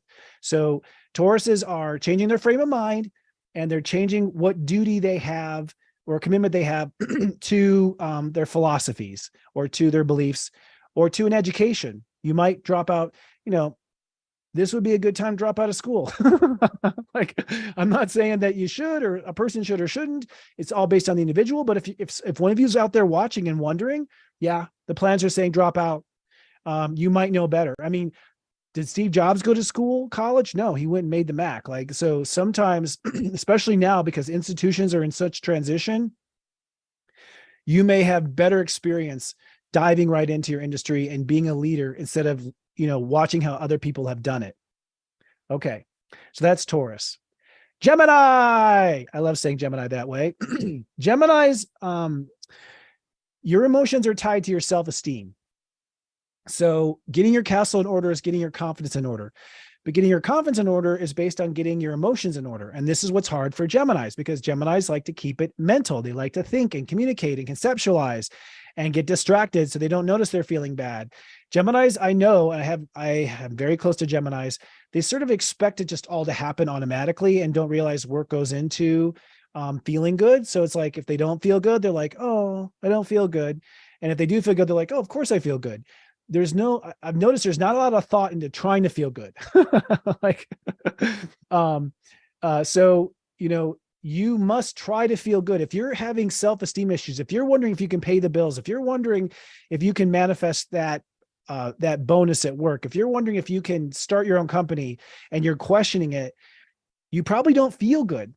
So you're probably not nurturing your feelings, and that's why you're not feeling confident. When you feel good, you feel valuable. When you feel good, you feel confident. So your Camelot is feeling good, which creates your self-worth, creates your value. Now, where you are changing your duties, it has to do with where the boundary is. And this is an area where Geminis are not the greatest, okay? Geminis tend to be, it's so funny. They tend to be like, these are my rules and I'm not budging. So a lot of you will never budge. You won't change your rules. You won't change where the line is. And then you wonder why you're not happy. And it's like, because you've stayed in the same comfort zone. And because you're not really great at managing emotions, you let things get really bad because you're afraid of what it's going to feel to change. And so it's just like, I don't want to deal with the feeling of the change. So I'm just going to hopefully it'll go away, says a Gemini. Let's talk about this. Let's search the internet. So your duties are changing, or like your certain boundaries, connections to other people, perhaps certain intimate relationships. You're going to change your boundaries. You might like be open to like, oh, maybe at work, I work outside now instead of working in a cold office. So changing your comfort zones is where you change your duty, what boundaries you've been dutiful to. Now, the Venus retrograde in Leo is all about a huge change of mind. So Leos are going to change their mind. Okay. Just like Tauruses are changing their home, just like Aries are changing their heart. You're going to have a major change of mind about something with this Venus retrograde. And it may be something everyone never thought would be like you never thought you'd think that way. I'm predicting that Geminis are going to literally have a huge Halamia moment where you probably after the Venus retrograde have a completely new way of thinking. And what's funny is those of us who will call you on it, you'll be like, yeah, that was before, but now I think this. Even though you fought us for years over it, and argued for years, it's like, you're just going to like do it right away and just be like, expect us all to accept it. And we will, because we love you. But anyways, so I think, you're also facing a lot of fears in your mind because of Black Moon Lilith as well, Gemini. So again, focus on feeling good. You have Virgo in the 4th house. So it's like material things, your comfy book, your comfy chair, like get everything comfy in order. Mars moving into Virgo now for Gemini says, hey, let's rearrange that house. Let's feng shui your home family situation so you feel more comfortable, so you feel good, so you feel valuable, and let's change where the boundaries are. Okay. Cancers. Happy birthday, Cancers. Happy birthday. Cancers are, so your emotional, because you're a Cancer, let me go 5 ways here. Because you're a Cancer, your ego is tied to your emotions. So Cancers are like very egotistical about like, I'm going to make someone feel better. I'm going to nurture a person. I'm going to make the world a better place. Like that's your ego it's your ego that wants to like get somebody a pillow. That's your ego. If you don't know, it's great that you're getting someone a pillow, but it's your ego that's doing it. I'm not saying you're egotistical, but I think that because a lot of your desires are altruistic, you don't pay attention to where your ego's in the way of actually getting what you want. And a lot of time Cancers will go. And then they'll be like, oh, but I'm not happy because their ego disregarded their own feelings in the matter. Okay. So you are the one sign that I see throw themselves under the bus. Libras get a second place in this in order to be good to other people. And then you end up really moody and cranky and upset later because you didn't get what you wanted, because you weren't paying attention to your own feelings whenever you took action. So getting your castle in order is about your ego being there for you first. If you're not there to nurture yourself, then you're not going to be able to nurture other people. If you're not feeling good, no one's going to feel good. The whole family's going to go down. So this castle in order is about you really developing good habits with yourself that are based on feeling good. And that should be, so I'll see how I feel should be your patented answer with everything. We'll see how I feel. And everyone else will be like, oh, okay, who's going to argue with that? Right now, that's the other side. The duty part is Capricorn, which means that where you have to change your duties is with your assignments. You assign yourself to other people. So, I think with Pluto and Capricorn and the South Node in Libra, which is actually the 4th house for Cancers, I think, and Pluto going back into Capricorn, I think a lot of Cancers are going to get divorced. A lot of Cancers are going to step away from relationships that they've been trying to heal and fix their whole life, ignoring themselves. I think that, I think it's time to change your duties to others, and they should come only after you are well cared for. Then go ahead. Now, the Leo retrograde, the Venus Leo retrograde, is all about what you want to create. Okay. And all the Taurus energy is about who you want to be in the world. I think Cancers are being called to get out of the house. I think we need your nurturing energy. So if I can just speak for the world real quick, quit and stop codependently, taking care of that alcoholic, and get out there and help the foster kids. You know what I mean? Like we need you in the world. Like, we need that talent for like the kids who will appreciate it and the people who appreciate it. Like, you're killing yourself for these people who don't care about you or appreciate you. And it's just like, God is just like, stop that already. So the last thing in Pluto is like where you give your control away. And you should not, because we need you in other places, as Jupiter in the 11th house. We need your caring nature. So you have to care for yourself. You have to change your duties with relationships. And with the Venus retrograde, your heart's going to go, what do I want to create? Now that I have unbuckled myself from this dysfunctional, toxic situation, what does my heart really want? What does my heart want? And so you're really going to probably create something when this is over. And when Cancers create, they create with care. Leo. Hello, your majesties. Oh my goodness, Leos. I love you. Of course, I have a Leo rising and a Leo moon, so I'm, part Leo. First of all, this Cancer transit for you has to do with subconscious stuff. So getting your castle in order is actually getting your spiritual life in order. It's about no longer allowing yourself to be sabotaged by a sudden feeling that comes over you. And I'm talking to myself here. Like, that's your subconscious. So one of the things I've learned as a Leo rising is I don't respond to my feelings right away. I give it a day. I don't care if I feel angry or sad or upset. I give it a day because in the old me, I would allow my feelings to sabotage the situation, and I would say something I didn't mean. And like, oh God, I can't believe I said that. And I'll go back and reread in the chat like 20 times how I was a total jerk, because I was feeling emotional. So first and foremost, Leos have got to get connected to their deeper self. They've got to notice their subconscious triggers. You got to understand what it takes for you to feel faithful. And that's what is important. Like, what are the things that make you feel faithful? And those are routines. The duties that change for you are in the 6th house. So what makes a Leo feel faithful is they always go to the gym, or they always go to bed at 8, or you need a routine to keep your emotional subconscious intact and you not acting out from it. Basically, what has to happen. So the duties you change are your duties at work, your day-to-day duties, your body rituals, your health, your regimen, the things you sign up for, and you need a schedule. Leos need a schedule. Okay. You have Capricorn in the 6th house. You're the only sign that needs one, because the way it works with you is once you're like in a place, you just shine and you're just fabulous. Right. So you got to pre-set up like where those containers are and put in the schedule ahead of time, so that when you show up, you can just twinkle and be bright and shine, and you don't have to worry about, whether or not it's going to work. So changing your duties and changing your boundaries with day-to-day life, and nurturing your finding a way to keep yourself nurtured and calm, and maybe journaling, maybe praying, maybe meditating, like that's getting the castle in order. You have to have a constant connection to God, and your connection to God is felt.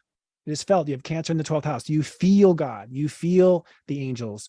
And so you have to have time alone in your life where you can just sit there and feel what you're picking up on.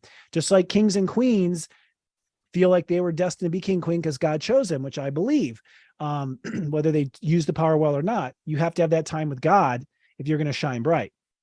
Now, for you, Leos are about to be very important. I know you loved hearing that, by the way.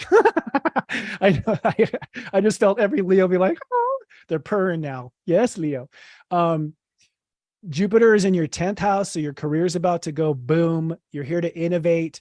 You're here to be a parent. You're here to be a leader. God is preparing you. And this Venus retrograde in your sign, you've never had a Venus retrograde through your whole sign before. I am predicting total makeovers for Leos. I'm predicting total makeovers for Leos. Image makeover, what they do, how they do it, the way they look, the way they behave. top to bottom makeover. And you won't probably know what you want it to look like until September 3rd. Give yourself all the time you need. Make sure you're emotionally well nurtured. Make sure you're only signing up for things you can pull off. And it's definitely a time in your career to educate, like find the knowledge, find the wisdom, educate yourself with as much as you can absorb, because when Jupiter goes into Gemini, it's showtime. And that's the best wrap up for Leo right there. Virgo, my Virgos. Oh my gosh. I am learning to appreciate you Virgos so much more. Not that I did in the past, but I'm kind of Virgo ignorant in my chart. And so I'm learning about Virgos, and I'm learning so much about their depth. And it's so deep. I thought I was deep. The sun in Cancer is ultimately your place in the world. So you're kind of like Cancers in the sense that all of your reputation is sort of based on caring for the most part. You're very caring by nature. You have Cancer in the 11th. So you're the mother and the fathers to the world, or the nurturers to the world. So, and again, sort of like Cancers, you've gone out in the world and you have made sure everyone was feeling good, but you didn't make sure you were feeling good. And because you're a fixer and a healer, and because you're personally anal retentive about, you just can't stand to see it broken, or you can't stand to see it out of place. It's your own ADD that usually signs you up to go fix something. And then you're like, oh, I'm the only one fixing this. No one else is even trying. And they didn't even say thank you.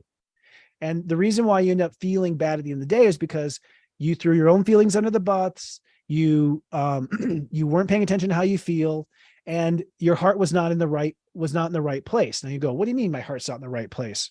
Well, your duties in Capricorn, okay, where you're changing your duty with Pluto in Capricorn and Earth in Capricorn, is you have to love yourself first before you love someone else. That's the order in which you were born. You were born and then you met them. It's simply appearance on stage. So your heart has been committed to everything but yourself in the most part. And you are committed to yourself, but usually last, okay? You're usually willing to sacrifice and make it last. So you are, you have to change what your heart has agreed to. You have to change what your heart has signed up for. Maybe certain relationships, maybe with children, children do need Virgo attention, but children also need Virgo autonomy and freedom. So maybe you're a little too attached to your children. Maybe you're trying to prove to the world you're lovable instead of loving yourself.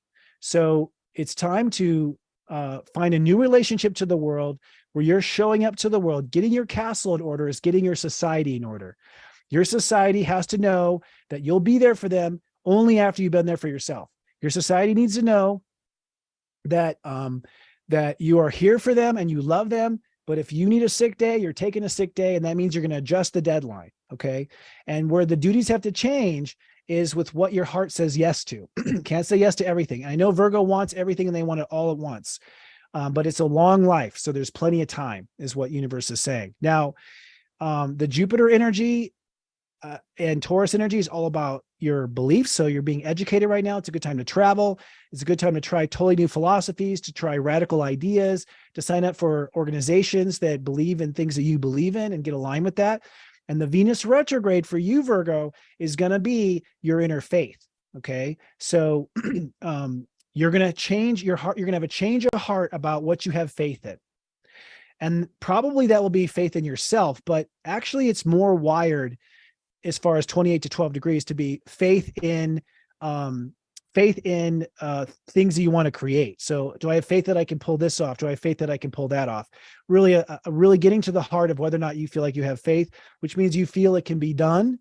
And again, if you're not right with society, if you're signed up to be everyone's parent in the 5th house, well, then you're not going to have faith that you can pull it off. Okay. So you have to have your castle in order, which is your society, place in society. Okay.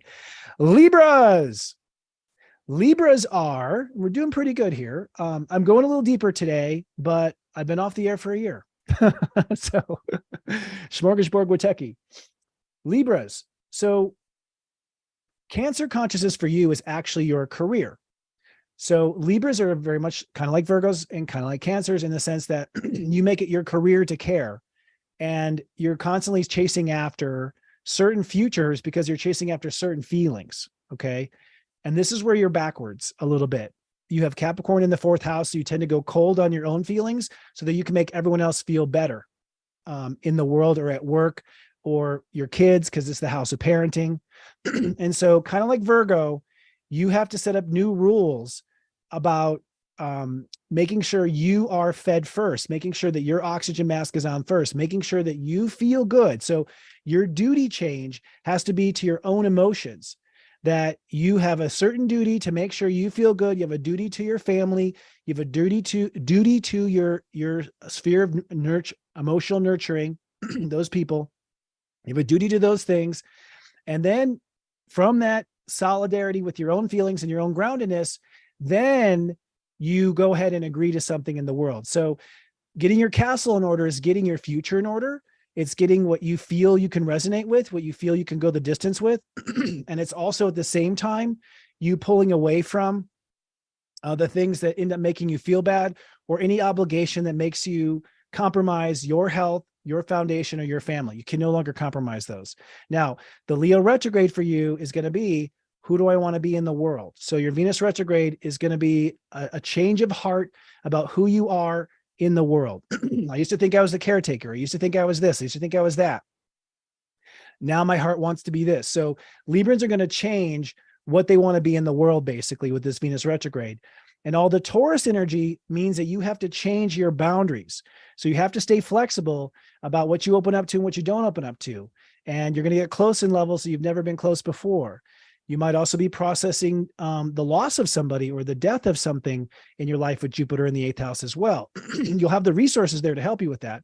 But you need to know that you have to remain flexible with your boundaries. You're a Taurus when it comes to boundaries. You're sort of stubborn. Part of the way you've always been so flexible with the other people in the world is that you were inflexible with your own boundaries with yourself. That allowed you to be flexible with the people in the world. And now it's time to be flexible with yourself and inflexible with people in the world, putting yourself first, like Aries in the 7th house actually suggests. By the way, with the nodes going into North Node Aries, South Node Libra, you're stepping away from an old ego and an old expression of yourself. So kind of like Leos, Libras are going to go through a complete makeover of who they are in the world. And there's going to probably be a lot of relationship changes and new commitments as a result. All right. Libra. Scorpio. Scorpios are changing what they believe. And so getting your castle in order is getting your belief structure in order. Okay. Which means that you're, how do I feel about so-and-so? How do I feel about school? How do I feel about this philosophy? How do I feel about going to this place and traveling here? So your castle is really understanding what you feel you can believe. Okay. And where you're doing a task change is with the way you think. So I really feel I can believe in this, and that means I have to stop thinking this way. So your task change is to change the way you think about certain things, and let go of certain types of thinking. And Scorpios have Capricorn in the 3rd house. So they basically stay very rigid in their thinking because you're the boundary maker. And I think the way you can draw a boundary with other people is that you keep your mind like rock solid, really hard. And so that was a way of like making sure you don't give up on the person, or you don't let it slip, or you don't let them die. I mean, your life or death very much in your energy. And part of that's your mind going, oh, I'm absolute with my mind. Well, you're at a point now where your thinking is in the way of your progress. So if you're going to believe in a certain thing, then your thoughts have to follow. And that's where the tasks are changing. Now, the Leo retrograde for you is a complete career change. And I think for Scorpios are kind of like Cancers. God, the world needs you. Scorpios have been super loyal to the wrong people. Okay. And you gave them a chance. Okay. Like time's up. Scorpios now are at a place where they are going to be reassigned to a new place in the world, which comes down to a career change. It comes down to a parenting change, comes down to a commitment change. So your heart is going to have a total change of heart. You might change industries. You might retire. You might become nonprofit. Like it's a huge potential change. All that Jupiter and Taurus energy is that your relationships have got to change also. And that makes total sense because you're so darn loyal. So you're going to have to grow in your relationships. You're going to have to modify your relationships. You're going to have to innovate your relationships so that you can change your career and legacy with the Venus retrograde. But again, you've really got to see what you feel you believe in. That's getting your castle in order, and to let go what you don't feel you don't believe in. The debate is over. So it's no more time. There's no time for debating anymore. If you feel it and you believe it, then go with it. If you don't feel it and believe it, then don't go with it, because you've got to know what you believe if you're going to know what your heart is going to do in the world for your career legacy. And this is the career change of a lifetime for Scorpios. Sagittarians. Sages? Okay. So Cancer for you is your home and hearth is actually your boundaries. Okay. So a Sagittarius is always winging it by how they feel. But a lot of times you allow yourself to feel uncomfortable for too long. And so you have boundaries that are kind of more based on caring for others. I mean, this is true for everyone wherever Cancer is. Everywhere where people have Cancer, they tend to care for others instead of themselves. And that's the problem. And that's the problem with Cancers, right?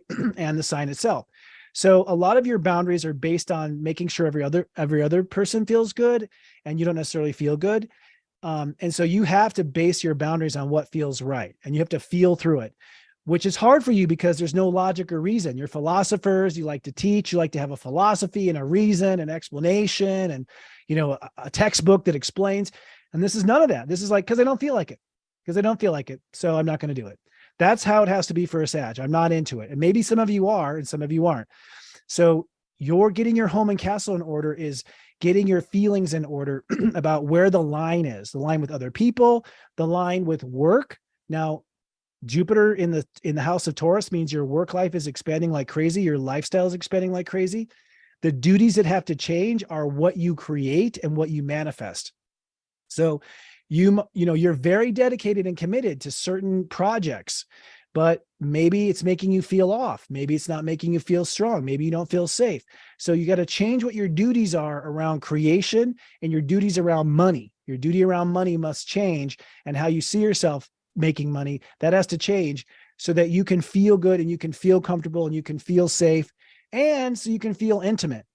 I have a whole nother side idea here that Sagittariuses have not really allowed themselves to be super intimate in life because of other things that weren't appropriate. And I'm not saying sexual, I'm saying intimate. Okay. So I think with Saturn and Neptune in the fourth house for you, you're really getting your emotional foundation in order so that you can be closer to someone than you've ever been before in your whole life. You know, Sages are the life of the party, but they're here today and they're gone tomorrow. Kiss your local Sag. They're going to be gone in a second. Part of that is a fear of intimacy. And, okay, they're saying I have to up the volume. Okay. Can other people hear me? I'd be curious to know in the chat. Just happened to catch that. Sorry, Sag. So the Leo retrograde, the Venus retrograde is actually through your house of beliefs for Sagittariuses. So what that means is Sagittarius are going to have a real change of heart about what they believe. And this is a big one. You may change political parties. You may change religion. You may change the education plan you have. You may change travel plans, which is huge for a Sagittarius. You're going to have a complete change of heart about what you truly believe in, which means because Sagittarius are ruled by the belief structure, that you are probably going to end up being something different than we've ever seen before. So kiss your local Sagittarius. They may be gone after the Venus retrograde because they may be onto some sort of belief. This is where you join the Peace Corps, or you decide you want to be a talent on a cruise ship, or, something completely different because you believe life is based differently. And that can only happen if you start drawing your boundaries by your comfort zones. Thank you everyone for answering about the volume. That was one person, not sure why. Yeah, you cannot go and follow a new allegiance to a new belief if you're not really making sure your boundaries are set to feel comfortable, basically is what it is. And again, the Jupiter energy in Taurus is expanding your lifestyle and your work style, and it's time for your lifestyle to change. Okay. Change your duties around money. Got it. Capricorns. We are moving around the clock here. Capricorns, this obviously affects you very greatly. You have gone through it really hard with Pluto in Capricorn since 2008. I'm going to get in the habit of drinking more on camera. It's a new thing for me. But when we talk about your castle, your foundation of your castle, we're talking about your relationship. So Capricorns are sort of cold unless you're in a relationship with them. Then they're super moody. I'm thinking of exes here. They get really moody behind the scenes. Of course, in front of people, it's all like, oh, we got it, you got it. And then turn around, it's like, like to the people that they love. So your emotions, you are emotional by bouncing off of other people. So your relationships have got to be positive. They can't be toxic. Emotions have to be pure. You have to manage your feelings. You have to show up to the relationships, having your own feelings managed, because a lot of times I think Capricorns throw that on their partner to take care of them, and they haven't really played fair because, and their excuse is always like, I'm out changing the world. I've got 7 businesses. It's like, yeah, but it's the work-life balance thing for Capricorns has been off. I think they're finding it now. Pluto's gone through your sign. So God's shown you all the things, but it's now time to get your relationships in order, because the Venus retrograde is going to be a complete change of comfort zones and boundaries. So, you might go through a total metamorphosis with this Venus retrograde. You might become something completely different. Your life might completely change. This is the kind of change where like a lawyer quits practicing law and decides to become a rock musician, or you decide to have kids at age 50 and you go ahead and have kids at 50, like complete life change with the Venus retrograde. You're going to probably open up to something you've never opened up to before, and probably see a side of yourself you've never seen before. So your relationships have got to be positive, and they've got to generate good feelings, and you have to be in a good emotional space, because you're going to change so much. You can't change if you're going to change if you're in a bad emotional space. Now, the duties that change are your ego. So your ego insists on being number one. Your ego insists on staying late at work. Your ego has all these insistences that are actually messing up relationships on the other side of the coin. And I know you've gone through you've had so much humble pie since 2008. It's not even funny. But so did all the Capricorns before the American Revolution, by the way. Like, it happens every now and then. You can't go from a monarchy to a democracy if the Capricorns don't change their ego. So where the task changes is literally things you've agreed to that don't serve your relationships, ego attachments that don't serve your relationships. And remember, your relationships are about you feeling good. Okay. It's not so much about sacrificing self. It's about being in a good emotional context. Now, here's the thing. The Jupiter energy in Taurus is in your 5th house. So right now, God Universe wants Capricorn's dreams to come true. We want that golden age. We want that golden age. We want that love of a lifetime. It's time to have all those amazing things your heart wants. You'll probably have to do a major change of boundaries to get there. And right now, your castle must be in order, which means your relationships must be in order and your ego must be in check. 2 more, folks. Aquarius. Aquas. I'm with you, Aquas. This is Pluto dipped in your sign. I'm wondering how you felt when Pluto was in Aquarius for a little while. I don't have the exact dates in my head. I didn't come prepared for that, but Pluto's gone back into Capricorn.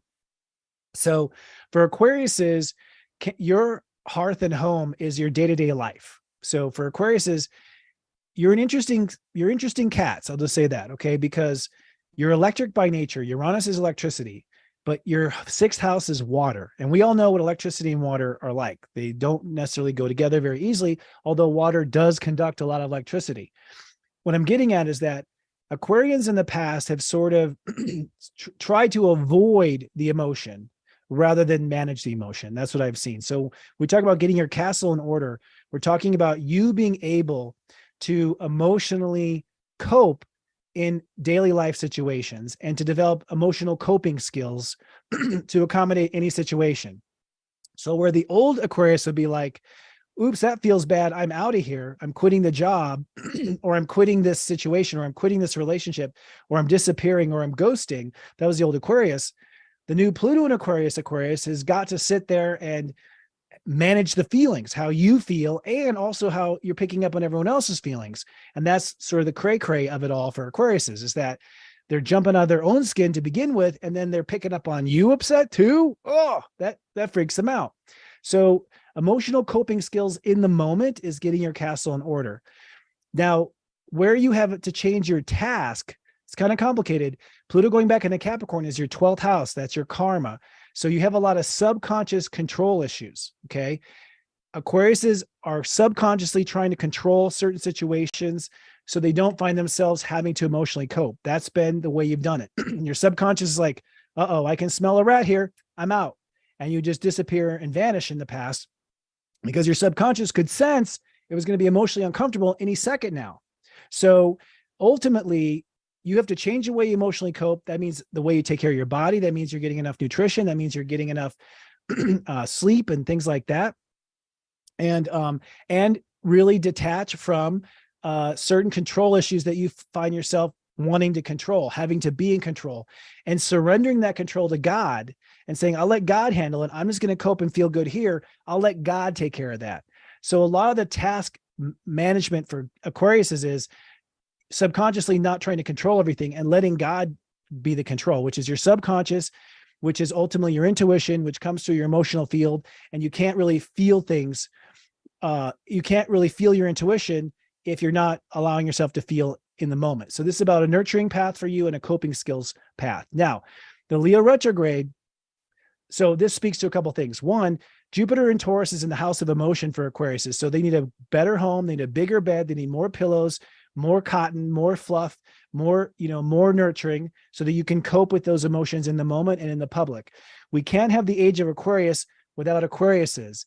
And Aquariuses can't just disappear when it feels bad. They've got to be able to handle it, and they've got to be able to handle the emotions of the people around them. So you're expanding your emotional foundation with Jupiter and Uranus and innovating your home and innovating your self-care. The Leo retrograde is actually you second guessing what your heart is really aligned with as far as relationships. So I think Aquariuses, like Scorpios and Cancers, are getting reassigned. I think Aquariuses are going to find themselves where they need to be. They're going to exit certain relationships. They're going to enter into certain relationships. They're going to have a change of heart about how they relate to themselves and how they relate to others. That's the Venus retrograde. And I think you're eventually, wherever your heart takes you, the relationships your heart feels tied to, the relationships where you have true love, you're going to stick with those. The relationships where you've been faking it or sort of detaching, those are going to go away. And I think you're going to be put in your place as far as where you belong for the re-evolution of humankind, which is the next chapter. So that's Aquariuses. Okay. And lastly, but not leastly, the Pisces. We made it. Oh, Pisces. So Pisces, this is a very, very important month for you because you have Saturn in your sign and Neptune in your sign. You're under major spiritual reconstruction. But now that Saturn's in your sign, you actually have the discipline necessary to change. Part of the problem with Pisces is they start and then they drop the ball. It's like the fish swimming both ways. As soon as one fish starts to go, the other fish wants to take over and swim the other way. And so your follow through is not good. But with Saturn in your sign, now suddenly you have the superpower to be decisive and actually move forward. So you will change this time because Saturn's in your sign for the first time since 1994. But the sun in Cancer is saying, hey, you've got to follow your heart now. So it's time to shape your life around your heart and what your heart wants. That's basically what has to happen. In fact, the Venus retrograde for you is a complete rethinking of your lifestyle, changing your lifestyle, your work duties and everything else so that you can follow and chase after what your heart really wants. Up until now, it's been all karma for Pisces. And that's the nature of a Pisces lifetime anyways, is clearing up their karma. But these Pisces, this age, you've been doing some mega, mega clearing. So where you have to change your duty is to humankind. You have to know you have official pink slip to say no to friends, to say no to organizations, to say no to society, to say no to corporations, like to say no to the big picture of things because it doesn't serve your heart well. Okay. And if it doesn't serve your heart, then you don't need to be doing it. And so life needs to be reorganized around following your heart. If you don't love it, you're not meant to do it. And you need to be in a lifestyle. A lot of Pisces don't like to work. I know so many Pisces, they don't like to work. They have a reputation for being lazy. You're not lazy. You're just making yourself do stuff you don't love. If you loved it, you do it. Okay. So getting your life on the path of love, getting your lifestyle built around love, that's what the Venus retrograde is going to be about for you. But you have to make this commitment to following the feelings of love. And the Taurus energy for you is all in your head. So, the way Pisces sort of stay on track has been through mental discipline. You've been sort of stubborn in the way you think, and now your thinking is expanding. And that's how you were keeping the water contained in a glass, is through logic or through an idea or through principles. But those principles are expanding. Those principles are evolving. Uranus in your third house is innovating your mental thinking. So by having your mind, changing your mind, and expanding the way you think, this allows you to come out of these repetitious karmic cycles that you've been on since the day you were born. So for Pisces, it's all about getting into your heart with this Cancer season. And with the Venus retrograde, it's about finding what your heart is really involved with and what your heart wants to do when it comes to daily lifestyle, work, etc. Building a life around love basically is your duty. All right. That is the 12 signs. This has gone longer than I anticipated. They won't always be this long. I was getting caught up, for the record. Just want to put that out there, but I felt like we need to do some major catch up. I will take the next 5 minutes to answer any questions if they come in the chat right now. If you have a question, I'll answer it for you. And otherwise we'll say goodbye is when that's over. Does anyone have a question?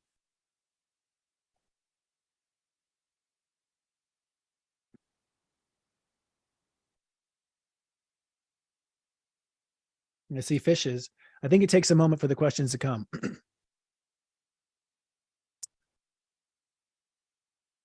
Thank you. Thank you. Thank you, Colette. Thank you, AD. Samar says, please talk about Pluto square the nodes. That's an excellent question. So we're going to have shift hit the fan, actually, when Pluto squares the nodes. Okay, now I have one question for Venus and Virgo. And let me see when that square happens. The first Pluto square of the nodes is July 25th. And what's going to happen is I think we're going to have some sort of world conflict. So July 25th, Pluto squares the North Node in Aries at 29 degrees. 29 is a very volatile degree. I'm so glad someone asked me about this, because I think we're going to have, I don't want to say a Cuban Missile Crisis, but I think we're going to have something that comes across that way, which is a big motivator of the Venus retrograde and a change of heart. So I think we're going to be probably, the nodes are, it's going to be a pressure cooker. This starts July 25th. It happens many times, these squares.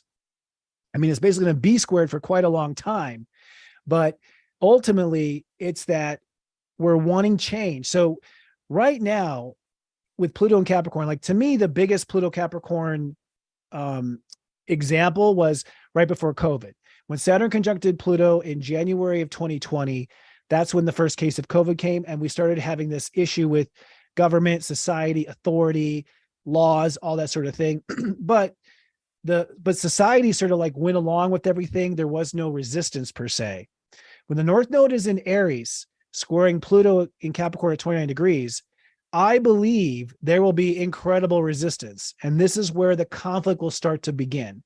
So we're going to be under enormous conflict from people wanting change now, not wanting to sit still, being willing to leave their political party, South Node in Libra, being willing to leave their job, people being willing to leave certain associations that they have for the cause or for the fight or for the good of humanity. So what's going to happen is it's going to increase, that Pluto square node is going to increase tension tremendously on the planet in the global picture of things. And it's going to be a fight between ego, Aries, and absolute control and power, Pluto and Capricorn. That's what I see. It's not going to be a surprise. We've been seeing it build up to this point, but I think it's going to be very revealing. And Pluto and Capricorn is very, very revealing as far as the corruption of power. Okay. And I see all sorts of different Pluto and Capricorn examples.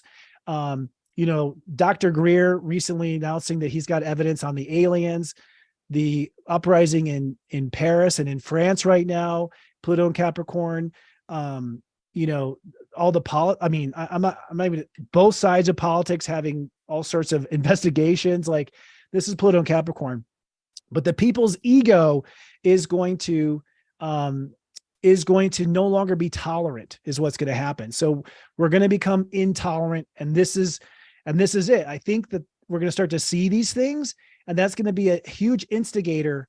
That's going to be a huge instigator as far as our change of heart with Venus and Leo. We're going to realize, oh my gosh, I've got to do something about this. I just can't sit by anymore as a citizen, allow this to happen, that type of thing. Jean Blackwell asks about the U.S. Pluto return. Yes, Jean, or Jeannie, I'm not sure how you pronounce it. Forgive me. The United States has a lot of karma still to play out. Pluto will go back into Capricorn. Pluto's in Capricorn now. It'll go back in Aquarius in 2024. Then it'll go back in Capricorn. Then it'll go back into Aquarius. This is the moment for the United States. Is when I say the moment, I mean now through the next presidential election. There is some astrological signs that after the election, there'll be some turmoil. So I know half the country is going to be upset with whatever happens in the election. I'll say that right now. But the United States, we have lost our way as far as our Bill of Rights. We've lost our way as far as our original vision for coming together and the unity of all these diversities. Remember, we're a country that was all about uniting diversity, not allowing diversity. I mean, when I say allowing, I mean being split into two sides. We're meant to be united and be different. So I think that a lot of people who in the Venus retrograde are having a change of heart, they're feeling some sort of calling to the American re-evolution. And that's what I call it. America is going to go through a re-evolution. And remember, Venus retrograde in this exact spot in 1722, right before the American Declaration of Independence. So pretty interesting. Okay. All right. I think that's a natural, as we're 2 minutes before 2 hours. I think this is a natural time to say farewell for now. I just want to remind everyone, there's never been a better time than to get serious about your joy. My personal Sensei service is just $3.99 for the first 30 days. Cancel anytime. And we will have, of course, if you want to hang out with us and you're not a subscriber, but you want to be part of our community, come on down to the Facebook club we have called Serious Joy Club. It's at seriousjoy.club. The service is at seriousjoy.com. And next week, I'll put up all of my Twitter handles and all those other things as well. So when we go live next week, and be sure to go to Serious Joy Club to vote for what time you want this to go live, now that you've experienced it at this time. And I will be back in 1 week with more.